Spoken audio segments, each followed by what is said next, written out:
2025 June 9 ഞങ്ങളുടെ ഈ video നിങ്ങൾ കാണുക, ചിന്തിക്കുക, സഹകരിക്കുക. ഞങ്ങളിപ്പോൾ നിൽക്കുന്നത് ഇടുക്കി ജില്ല തൊടുപുഴ താലൂക്ക് കരിമണ്ണൂർ പഞ്ചായത്തിന് സമീപമാണ്.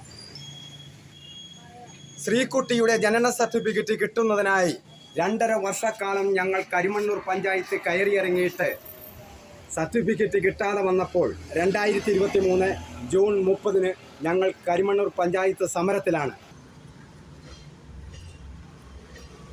ബഹുമാനപ്പെട്ട കരിമണ്ണൂർ പഞ്ചായത്ത് സെക്രട്ടറി, പേര് ചേർക്കാത്ത എൻ്റെ ജനന സർട്ടിഫിക്കറ്റിൽ ശ്രീകുട്ടി എന്ന എൻ്റെ പേര് ചേർക്കണമെന്ന് ഞാനാണ് തീരുമാനിക്കുന്നത്.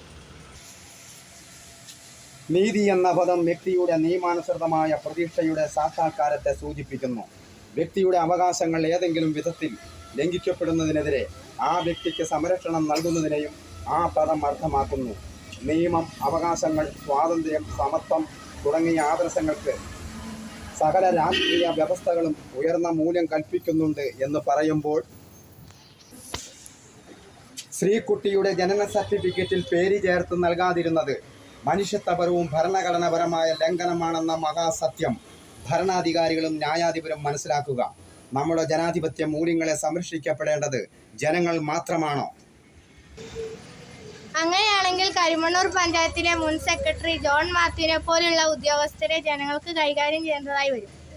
ഇത് ജനാധിപത്യ ഭരണമോ അതോ ഉദ്യോഗസ്ഥ ഭരണമോ? ഒരു പുതിയും കിട്ടുന്നില്ല. ജനാധിപത്യം എന്നാൽ ജനങ്ങളാൽ തെരഞ്ഞെടുക്കപ്പെടുന്ന ജനപ്രതിനിധികളും അവർ ജനങ്ങൾക്ക് വേണ്ടി ഉണ്ടാക്കപ്പെടുന്ന ഭരണകൂടവും ആ ഭരണകൂടം നിയോഗിക്കുന്ന ഉദ്യോഗസ്ഥന്മാരും അവർ ജനങ്ങൾക്ക് വേണ്ടി ഭരണം നടത്തുക എന്നതാണ് ജനാധിപത്യം.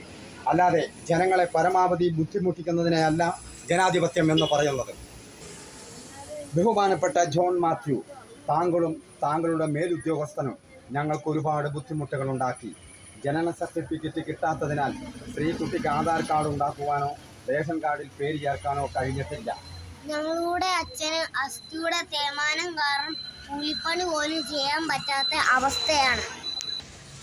ബഹുമാനപ്പെട്ട കേരള മുഖ്യമന്ത്രി, എൻ്റെ സ്കൂൾ പഠനവുമായി ബന്ധപ്പെട്ട് സർക്കാരിൽ നിന്ന് എനിക്ക് കിട്ടിക്കൊണ്ടിരുന്ന ആനുകൂല്യങ്ങൾ കഴിഞ്ഞ വർഷം മുതൽ ഇല്ലാതായത് സർക്കാരിൻ്റെ ഭരണപരിഷ്കാരമോ അതോ ഉദ്യോഗസ്ഥന്മാർ കാരണമോ? എൻ്റെ കുട്ടിക്ക് കിട്ടിക്കൊണ്ടിരുന്ന ആനുകൂല്യം കിട്ടുമോ എന്നറിയാൻ ഒരുപാട് തവണ സർക്കാർ ഓഫീസുകൾ ഞാൻ കയറിയിറങ്ങി. ആനുകൂല്യം എങ്ങനെ കൊടുക്കാതിരിക്കാമെന്നുള്ള ഉദ്യോഗസ്ഥന്മാരുടെ നിലപാടുകളും മുടന്തൻ ന്യായങ്ങളും ഞാൻ കണ്ടും കേട്ടും മടുത്തും സഹിച്ചും ഞാൻ നട്ടം തിരിഞ്ഞും വട്ടം കറങ്ങി എനിക്ക് വട്ടുപിടിക്കുമോ എന്ന് തോന്നിയ അവസ്ഥകൾ. ഇങ്ങനെ പോകുന്ന നമ്മുടെ ജനാധിപത്യ രാഷ്ട്രത്തിലെ ഞങ്ങളുടെ ജീവിതാനുഭവങ്ങൾ.